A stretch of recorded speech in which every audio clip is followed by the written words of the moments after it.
Comenzamos ahora con el tema de trigonometría. Inicialmente hablamos del ángulo trigonométrico. En trigonometría lo que vamos a ver primero son los ángulos trigonométricos.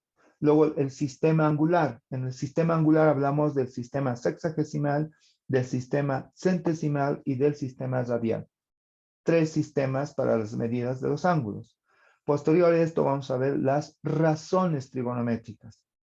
¿Cuáles son las razones trigonométricas? En sí son las que ustedes ya vieron también con anticipación en sus colegios. Seno de un ángulo, coseno y tangente. Bueno, obviamente sus recíprocos. Nuevamente, seno, coseno y tangente son denominados razones trigonométricas. ¿Ya? Razones trigonométricas. Cuando ya se avance más adelante en cálculo 1, estas razones trigonométricas se las conoce como funciones trascendentes. Funciones trascendentes. Y no solo va a ser seno, coseno y tangente, sus recíprocos, cosecante, secante, cotangente. Y luego sus inversos, arcoseno, arcocoseno, arco, tangente. Una vez comprendido lo que es una razón trigonométrica, anticipando, una razón trigonométrica es la división de dos lados de un triángulo rectángulo. De un triángulo rectángulo.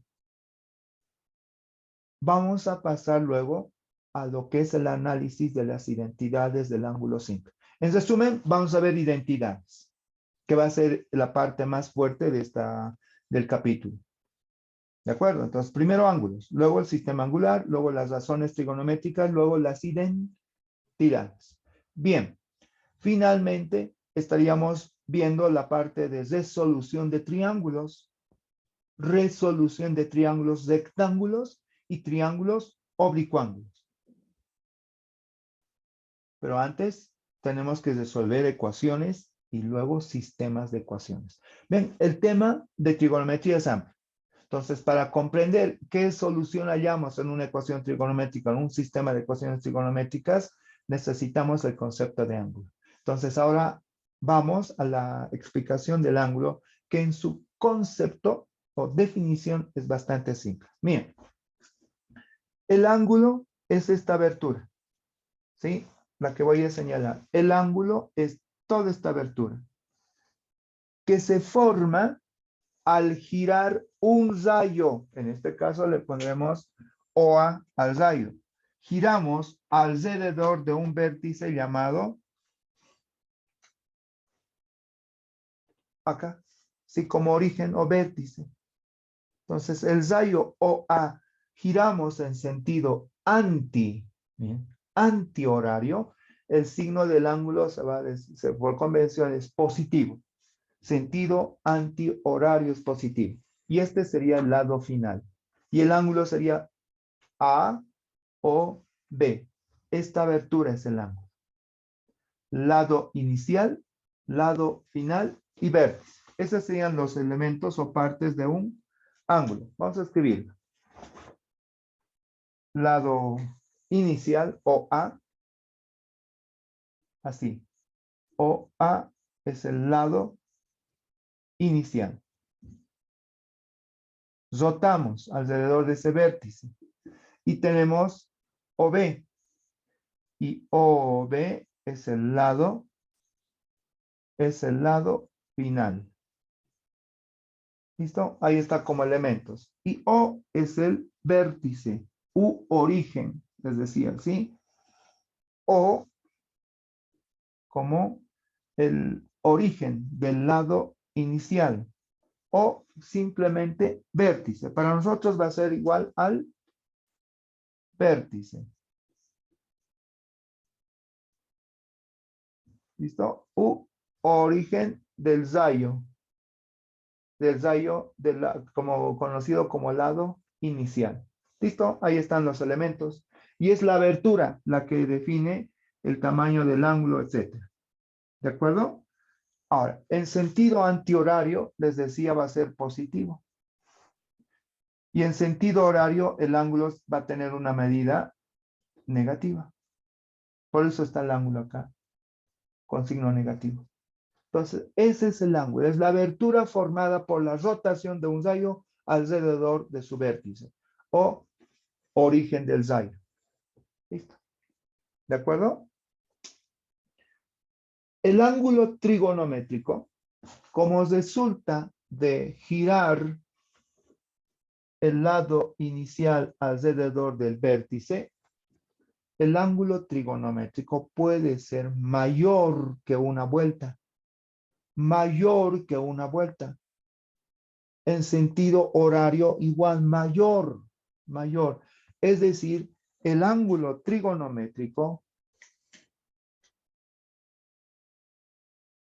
es como si fuese ilimitado. Es mayor que menos infinito y menor que infinito. Puede ser más de una vuelta. Es una de las características. ¿Comprendido? Esta es una de las características. El ángulo trigonométrico puede ser mayor a una vuelta. Considérenlo. Y es en sentido horario, es con signo negativo. De menos infinito al más infinito. Segunda característica. Si cambiamos el sentido del ángulo, cambia el signo. Por decir, miren, ¿qué acabo de decir? Si cambiamos el sentido del ángulo, cambia el signo. Segunda observación. ¿Ya? A ver.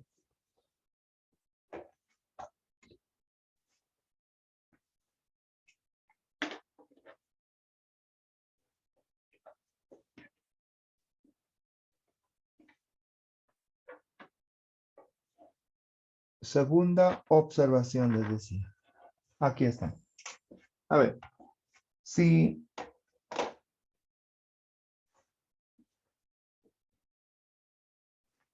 este fuese el ángulo y el ángulo está en este sentido, tita, pero está en sentido horario. Está en sentido horario. Y si nosotros este ángulo lo cambiamos de sentido, entonces al cambiar el sentido, cambia el signo. Eso como referencia para la solución de ejercicios. Si cambian el sentido del ángulo, ¿qué cambia?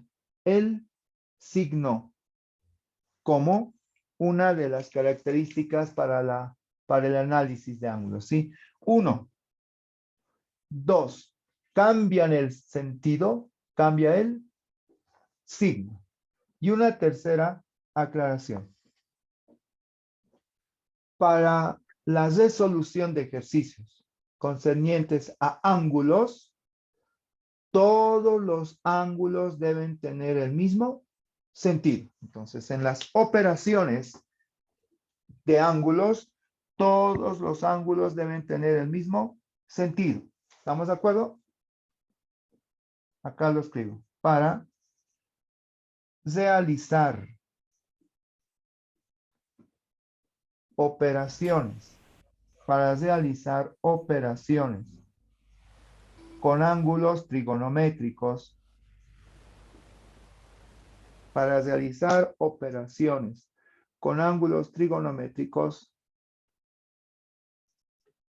todos los ángulos deben tener el mismo sentido.